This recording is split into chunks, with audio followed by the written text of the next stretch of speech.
Welcome back, everyone. Now, be honest if you can for just a moment. Do you text and drive despite calls to end the practice, including Governor Kasich signing legislation earlier this month that makes the practice illegal here in Ohio, becoming the 39th state to do so?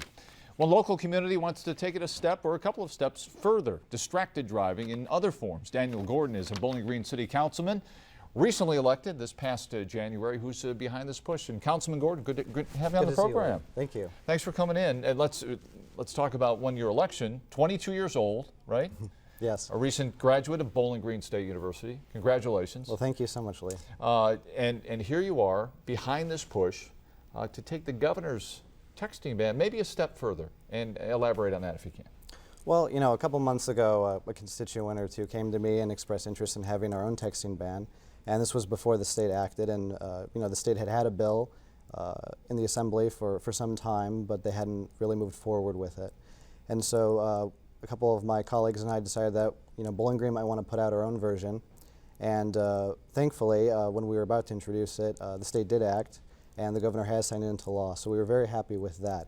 And so right now, we've been looking at what Bowling Green can do on a local level to supplement the ban. Yeah, and is that because it's a college town, you get so many kids running around, and let's be honest, so many people do text and drive, and not just kids. We see adults doing it as well. Oh, absolutely. And what was behind the impetus for you to take this ban and take it a step further into other forms of distracted driving? Well, personally, I think that the ban's deficient in two respects. I think that the fact that the ban makes texting while driving a secondary offense for drivers, at least for most drivers. For adults, correct? Right, for drivers who are older than 18 years old. Doesn't really help much, because then, you know, drivers would need another violation occurring before officers would be able to cite them. Right. And so what this kind of law would do is make those kind of offenses primary offenses. So officers can just cite them, pull them over right then and there without having any other violations on the table. And the other difficulty is that you know, the ban, while important, only addresses texting while driving. There are many other forms of distracted driving, and so we're really hoping to encompass all of those. Yeah, and then, to be fair, it's all electronic devices, I understand, for teenagers, or for those under the age of 18. Right. So whether it's an iPad or some other electronic device. How do you see it among your peers? One, you have colleagues on council, but also you just got done with school, graduated in May. Congratulations on that. But so many teens, so many young adults have that phone in their hand, and it's almost like you can't pull it out of there, right? Even while people are driving. So was that something you saw firsthand and said, I want to do something about this? I do. You know, I really didn't realize how dangerous the practice was until I started doing the research. And you know, you find some very shocking studies that indicate that, you know, you can go the entire length of a football field while driving just by looking at a text message or trying to send one. And that's pretty scary to me, especially when I saw other studies that showed that, you know, it could be as dangerous as drunk driving. Yeah. Ray LaHood, the transportation secretary, says it is more dangerous, right, citing data recently when talking about this epidemic. Yeah, and personally that horrifies me. And so I definitely think that things like this should be done, and not just from a legislative standpoint, but also from an educational standpoint. So we should be trying to educate our drivers, especially young drivers. The interesting thing for me is that I've encountered a lot of support for measures like this from people around my age and from younger drivers. The resistance really comes from older drivers. And I found that a little mystifying. Is it a situation where some Republicans tried to block this measure? Governor Kasich got his colleagues, or his Republican colleagues, to come around on this, as did some other senators and state representatives. But is it the problem with rights, with the right to have that phone? Well, you know, I've heard that before, but I really think that it doesn't come down to rights. I don't think we have a right to drive. For example, I think that driving is a privilege. I've always been taught that by my parents, by my friends. You know, programs like the DARE program have always taught people my age and younger that you need to be responsible while driving. And I think that comes from the fact that it is a privilege to drive, and we need to be making sure that we drive safely and keep our streets as safe as we can. What about colleagues on council? Do you feel you have the support of your colleagues that this will eventually become law, this a couple of steps further, the distracted driving ban in BG?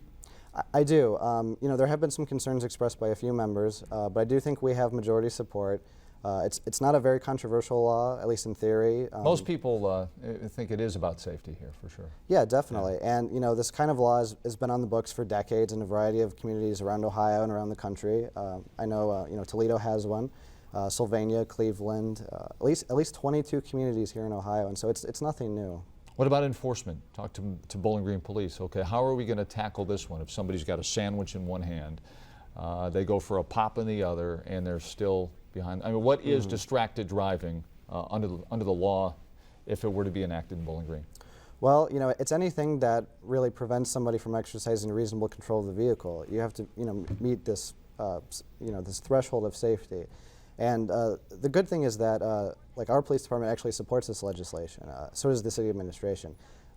They did not support the texting ban because they did have concerns about enforcement. But you know, this kind of legislation makes it again a primary offense, and so you know, there's no question. You know, are they doing this or are they really doing something else with their phone?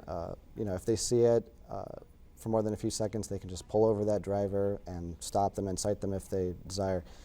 The good thing is that this kind of legislation gives an officer discretion, so that if he or she thinks that they need to be penalized, they can do that, or if they think they just need to let them off with a warning, that's possible too. And that is key, discretion of the officer, and I think everybody faces that dilemma at a stoplight.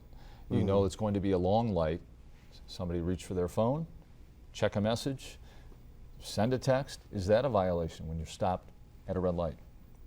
Well, I would think so. It certainly is under the state law, as far as I'm aware.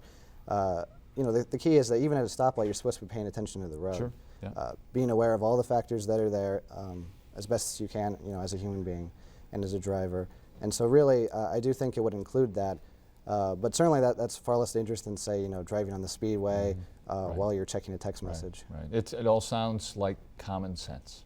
Yeah, and that's really the angle we're pushing it from, is that this is common sense legislation, you know, to crack down on a behavior that's unfortunately become all too common. Thanks for coming in. Oh, thank you. And we'll see what happens with this piece of legislation. Follow it closely. Congratulations on your election to City Council and your graduation from BGSU. Thank you. Daniel Gordon, Councilman, Bowling Green, the City of Bowling Green. We'll come back in just a minute. Take 3 straight ahead right here on Conklin and Company.